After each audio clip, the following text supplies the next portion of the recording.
Good morning. Hi. I'm going to take you on a little garden tour today. This is my vegetable garden tour. This is the salvia.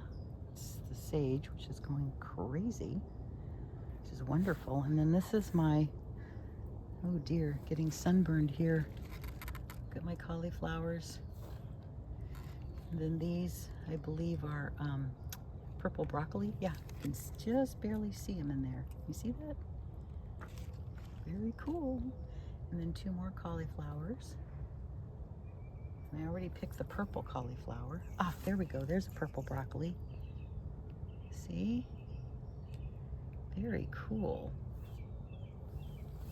Okay, let's see. Here's my regular broccoli. And there's some over there. So let's walk around over here. First, let me show you my raspberry patch, which is just, whoops, going bonkers. Not ready yet, but they are working on it. Look at that. Look at that.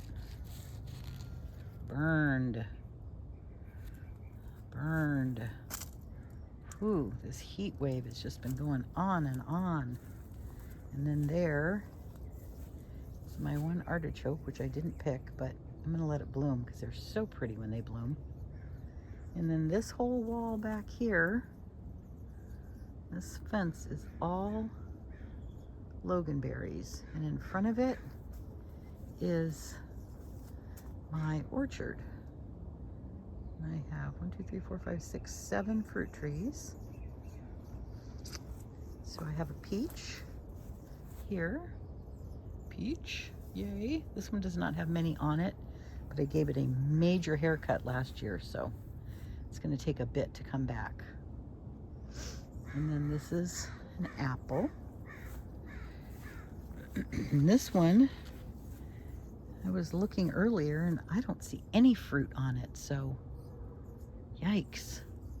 Healthy tree though. And then this is my pear tree. This is my picking apparatus for getting the berries at the very, very top. I'm gonna put a ladder out here. Let me show you real close what they look like right now. All desiccated, look at that. Dried, freeze-dried on the vine. All those freeze-dried on the vine. I'm actually gonna come back and pick some of those dried ones and see what. So this is my pear tree. I'm trying to show you this. The leaves out of the way. There we go. This is my Bartlett pear. I have a Bartlett and then I have a au jus, and the au jus is humongous. Look at this. This is so funny. Can you see this fluffy stuff here? That's an asparagus. I used to have my asparagus buckets here, and I have one that is a female, drops seeds, and that's what happened. And then this is my apple tree. Got some apples in there. Another apple tree. This is the Granny Smith. And that other one is a graft. I have to tell you that story sometime. It's kind of fun.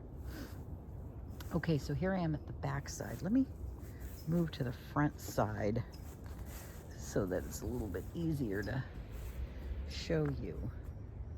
So these are my tomatoes. These are the what do I want to say? These are the pineapple tomatoes, so they're kind of a yellow with a stripe of orange. And this is an overflow bed, which is right next to, there's the cabbages that we looked at earlier over there. And then this bed is just tomatoes and broccoli, and that's my broccoli over there. And then this is the squash. And I don't know if there's anything in there right now, but there are blooms. I've been trying to pick them early so they don't get ginormous. And then here's my bush beans, which is the first year I've ever done bush beans, and they produced a ton, but I still like pole beans better. Not necessarily the flavor or the fruit, but just easier to pick and understand for me because I've grown pole beans all my life. And then this is a pepper. It's a hot pepper, and I can't remember what it is. I don't know, poblano, I think. And then basil. this basil, and then there's another basil in another bed. And then my kale. Those are my smoothies in the morning and my green drinks. And then here's my broccoli, my little baby broccolis. There it is. So that's what happens. This just keeps pumping broccoli out. And then this bed's also got broccoli. Also got another little baby. They're all getting burned by the sun. If I can cover them up. We got one more 93 degree day. Oh, look at that beautiful one. Woohoo! More overflow tomatoes. And all these baskets and this terrible looking stuff is to keep all the animals off my stuff. Stop digging them.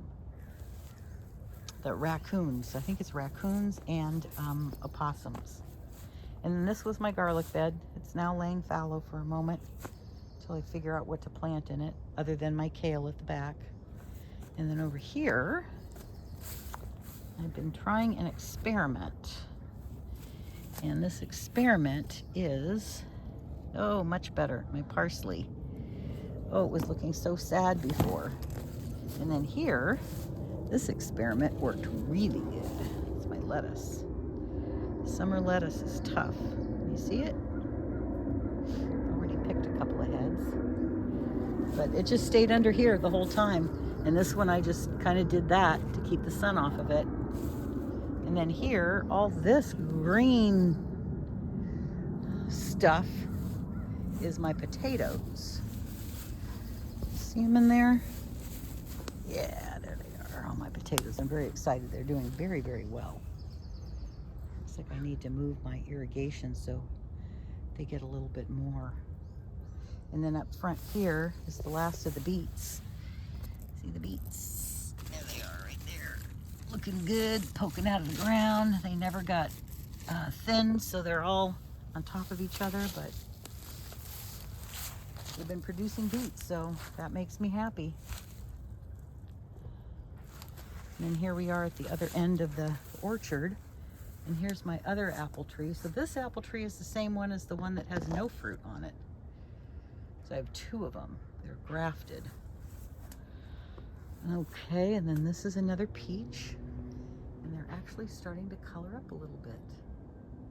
I don't know if you can see that. Hope so. Yeah, and there's one. There's a couple that haven't colored up yet. And this is my plum tree, and I actually, Santa Rosa plum, and I actually have a couple of plums this year. I'm so excited. Look at that.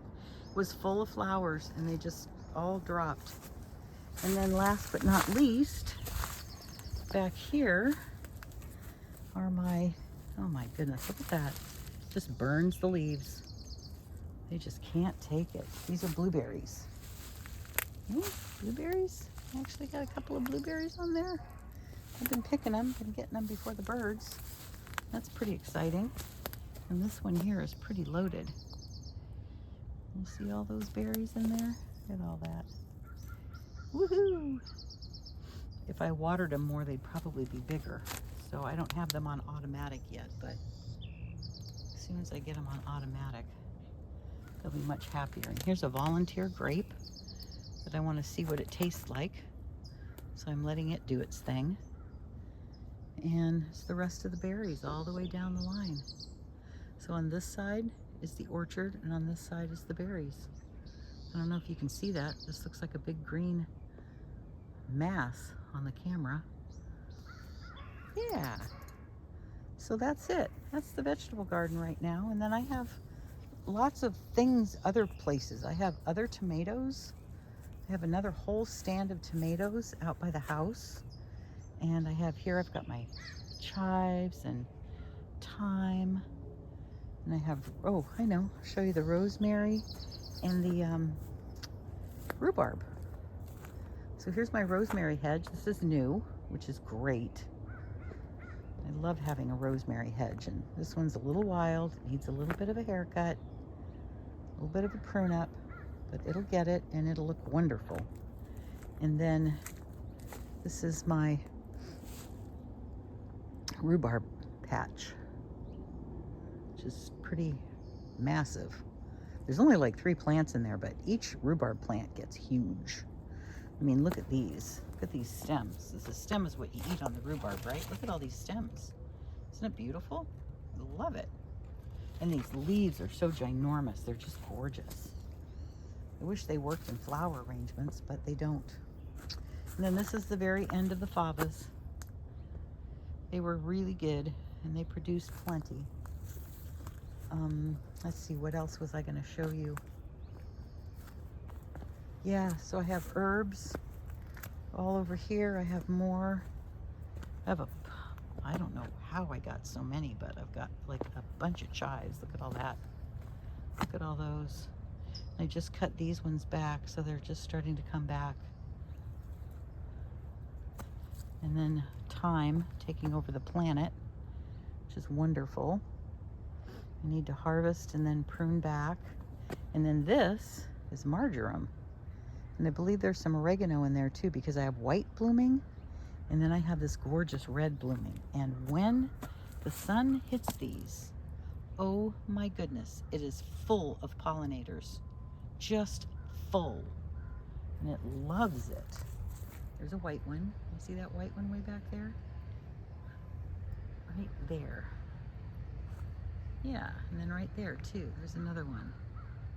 There, is that it? I think that's it. No, that's it. Anyway, yeah, they're both it. I love it. Yay. Yep. And then I'll walk you over to my tomatoes. My giant tomato row hedge, the hedge of tomatoes. Right now, this is just the hedge of hydrangeas. Isn't that beautiful? Just love these. I did not prune them this year, so they're all very small instead of being really big, and I like that. They're much easier to tuck into flower arrangements when they're tiny, but look at how pretty. So they start out bright white. This is perfect. So they start out bright white. Here's more bright white with just a little bit of like chartreuse in them. And then they age down and get this little pink tinge. And then they keep aging down, and then they go back, revert back to this green. And then this fall, they'll be beautiful fall colors. They're just amazing. Okay, so, little aside, and here's my tomato hedge. And it's doing pretty darn good. I just picked a big batch of cherry tomatoes, and I have them all planted in these containers. And I do this interesting thing that I discovered, and it works really well. What I do is I